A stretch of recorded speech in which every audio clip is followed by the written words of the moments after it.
ভাই, সংস্কার কোনো ট্যাবলেট না যে আপনি একটা সংস্কার এক হাতে নিলেন আর এক গ্লাস পানি নিলেন, আপনি মুখে দিলেন, টুপ করে গিলে ফেললেন। সংস্কার এরকম না। সংস্কার একটা চলমান প্রক্রিয়া, এর জন্য সময় দরকার। আমি বারবার বলছি যে এর জন্য সময় দরকার। সময়টা অবারিত না, কিন্তু সময় দরকার। আজকে 1 তারিখ, আজকেই সংস্কার হয়ে যাবে না। আজকে সংস্কারের আজকে থেকে কাজ শুরু করার কথা। একটু বলি, হয়তো কাজ শুরু হয়ে গেছে। এই সরকার মিডিয়ায় অত তৎপর না। আমার কথা হচ্ছে যে সংস্কার হয়তো ভিতরে ভিতরে কাজ শুরু হয়ে গেছে। তারপরে এই সংস্কার যদি করতে হয়, তাহলে রাজনৈতিক দলের সাথে যদি তারা কথা বলতে চেয়ে থাকে, তাহলে তো সেটা সুখবর। কারণ সংস্কার করবে এখানে যারা স্টেক হোল্ডার, তাদের সাথে কথা বলবে না। শুধু রাজনৈতিক দল কেন, সামাজিক প্রতিষ্ঠান, আমাদের যে এই যে আইনজীবীদের যে সমিতি, আমাদের এই ফেডারেল সাংবাদিক ইউনিয়ন, আমাদের ঢাকা সাংবাদিক ইউনিয়ন, বিভিন্ন জায়গায় বিভিন্ন প্রফেশনালস, এদের সাথেও কথা বলা উচিত। এদের সাথে সবার সাথে কথা বলে তারপরে সেখান থেকে সমস্যাগুলো বের হয়ে আসবে। সেই সমস্যাগুলোর আলোকে তারপরে সংস্কার হবে। সুতরাং সংস্কার চলবে, কথাও চলবে। সংস্কার একদিকে থাকবে, কথা একদিকে থাকবে। এই কথা এবং সংস্কারের যে প্রস্তাবনা, এগুলো মিশিয়ে তারপর সেখান থেকে নতুন একটা প্রস্তাবনা তৈরি করতে হবে, সেটাই সংস্কার। এখন একটি বাচ্চা হতেও কিন্তু 10 মাস 10 দিন লাগে। এখন এই সরকার ক্ষমতা এসছে মাস 2 হয়েছে কিনা, এইরকম একটা ব্যাপার। তো এই কয়েকদিনের মধ্যে এই সরকারের কাছে প্রত্যাশার যে ব্যাপ্তি, যে এটা চাই, ওটা চাই, ওটা চাই, ওটা চাই।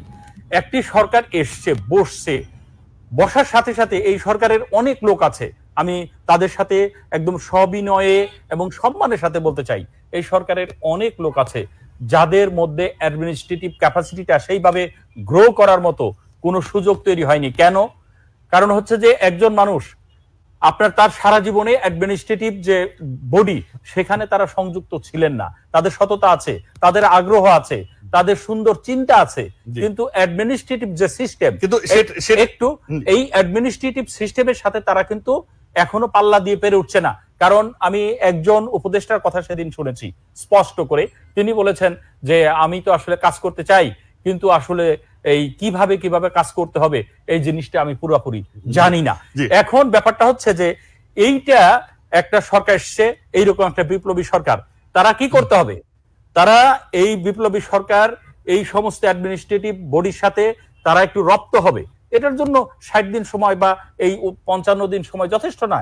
এইটা আরেকটু তারা বুঝবে, বুঝে শুনে তারা সামনের দিকে অগ্রসর হবে। তাদের যেহেতু সুন্দর চিন্তা আছে। আমি একটু আপনাকে ইতিহাসের কথা বলি।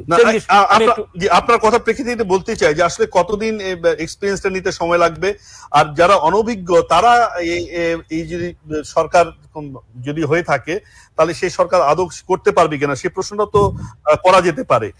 কারণ আরেকটি বিষয় যে ধরেন যে যেটি হাসান তারিক চৌধুরী বলছিলেন যে আমাদের এখনো বাজারে গেলে যে দ্রব্যমূল্যের ঊর্ধ্বগতি, যে অবস্থা মানুষের কিন্তু একটা অর্থনৈতিক জীবনে একটা নিশ্চয়তাও চেয়েছিল।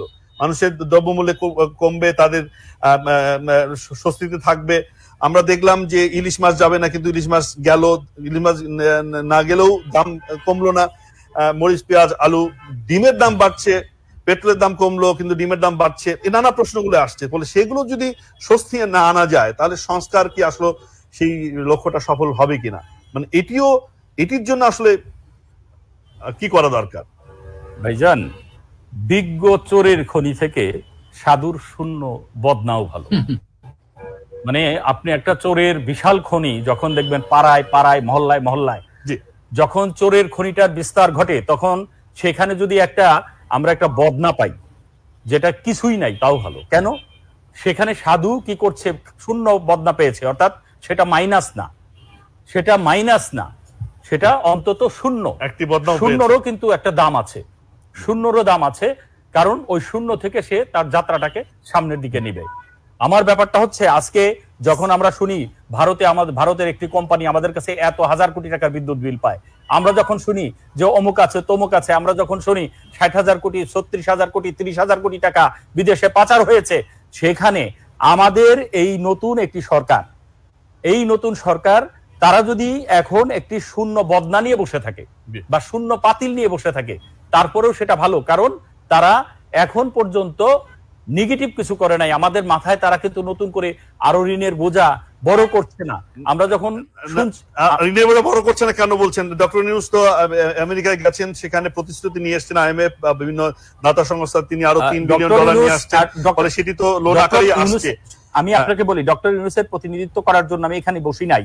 আমি স্পষ্ট যেটা সত্য সেটাই বলবো। আমি সিনিয়র একজন সাংবাদিক হিসেবে আমার বক্তব্যই আমি বলবো। আমি একটা কথা আনতে গেছেন, তিনি ডক্টর ইউনূস লোন ছাড়া একটি দেশ, এই তৃতীয় বিশ্বের একটি দেশ লোন ছাড়া চলবে না, লোন আনবে, বাস্তবতা। কিন্তু লোন কিন্তু এই সরকার পরিশোধ করছে এর মধ্যে। আবার এই সরকার কিন্তু শুধু যে আপনার শর্ত ভিত্তিক লোন সেগুলো না, এখানে অনুদানও পাচ্ছে, বিভিন্ন ধরনের বিষয় কিন্তু আসছে। আমি যে সেক্টরে কাজ করি আপনি জানেন, আমি পানি সেক্টর নিয়ে অধিকাংশ সময় কাজ করি। আজকে এই নোয়াখালী, আমার ফেনী, আমার আপনার নোয়াখালী, ফেনী আর একটা পাশের জেলা নোয়াখালী, এই তিনটা জেলায় যে বন্যা হয়ে গেছে, আপনি কি জানেন? সেই ইউনূস সাহেব অনেক চেষ্টা করে সেখানে $500 মিলিয়ন নিয়ে এসছে এই বন্যাত্ম পুনর্বাসনের জন্য। এটা বিগত সরকারগুলোর কাছে আমরা দেখি নাই, যেগুলো করে নাই তারা যত বেশি ফটো সেশন করেছে, তারা যত বেশি ছবি তুলেছে, তারা যত বেশি বিভিন্ন ধরনের তারা পালা সাংবাদিকদের দিয়ে বিভিন্ন ধরনের প্রশংসা স্তুতি করেছে। ধন্যবাদ সাউদ্দিন ভাই। কিন্তু আমরা আলোচনা শেষের দিকে আসতে চাই।